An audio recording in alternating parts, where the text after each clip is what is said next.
This is the last lecture activity for lecture activity 10. And we're going to be looking at animal bites and human bites in particular.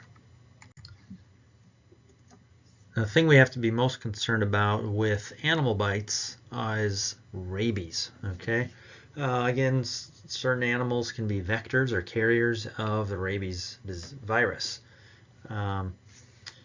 So these are pictures of some of the common carriers. We see skunks, raccoons, bats, foxes, and wolves.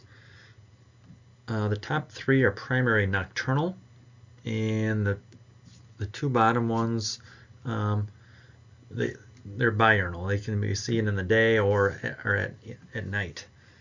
So again, if we see erratic behavior from these animals, so we see raccoons and skunks in particular being outdoors or aggressive during the daytime hours, that could be a red flag. They may look like they're almost intoxicated, where they're kind of weaving, stumbling, almost kind of falling over. And if we notice some of these erratic behaviors in animals, it'd be good to call animal control.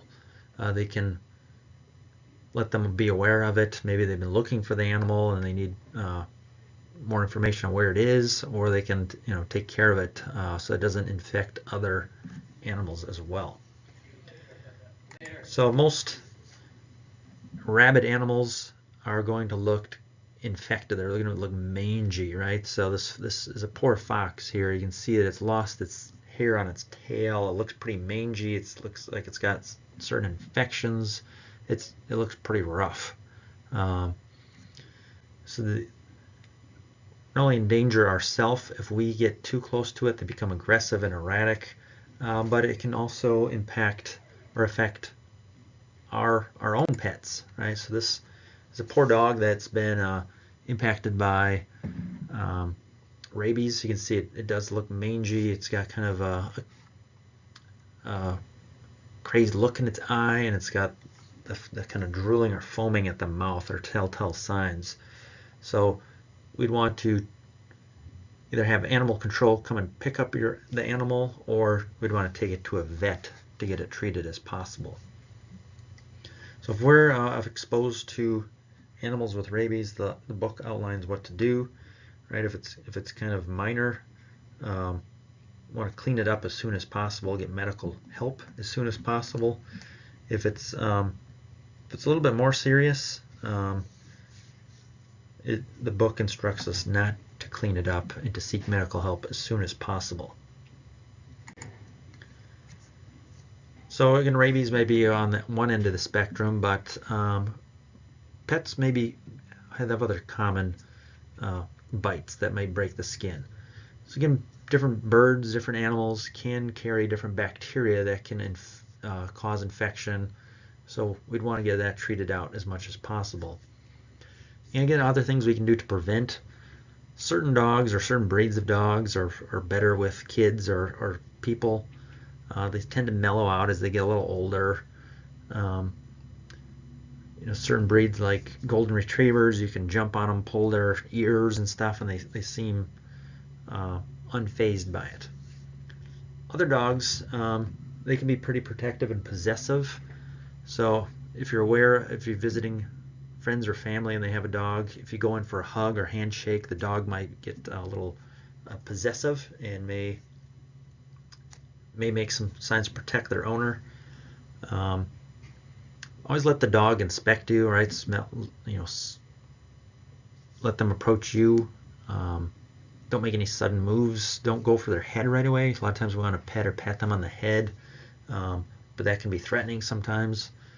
And again, when the dogs or pets are eating, we want to usually tend to stay away from them. They can be kind of protective or possessive of that too. So this graphic shows some things to be aware of. And dogs usually give signs when they're going to attack.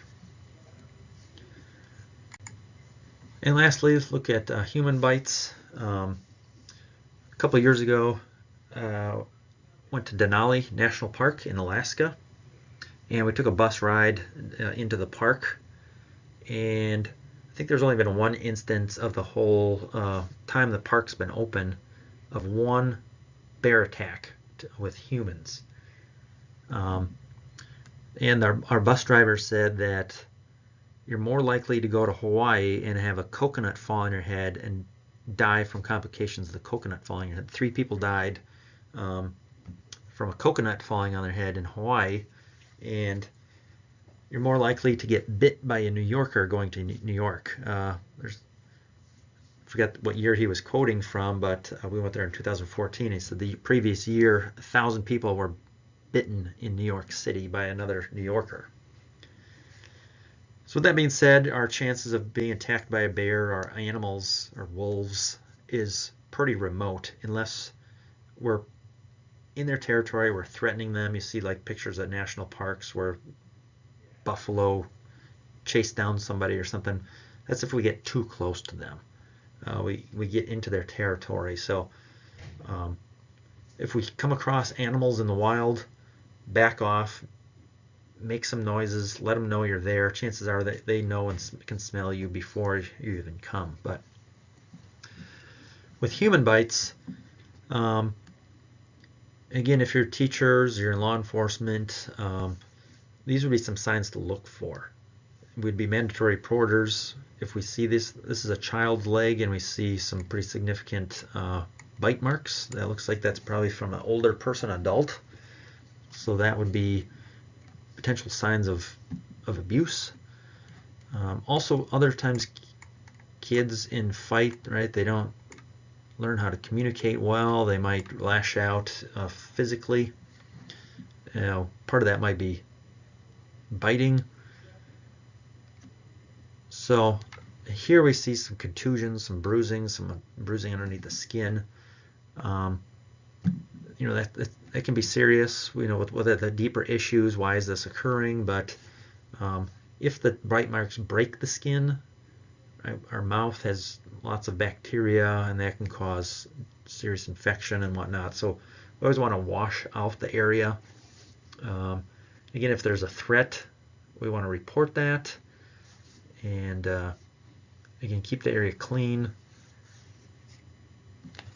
to prevent infection and keep it covered to promote healing.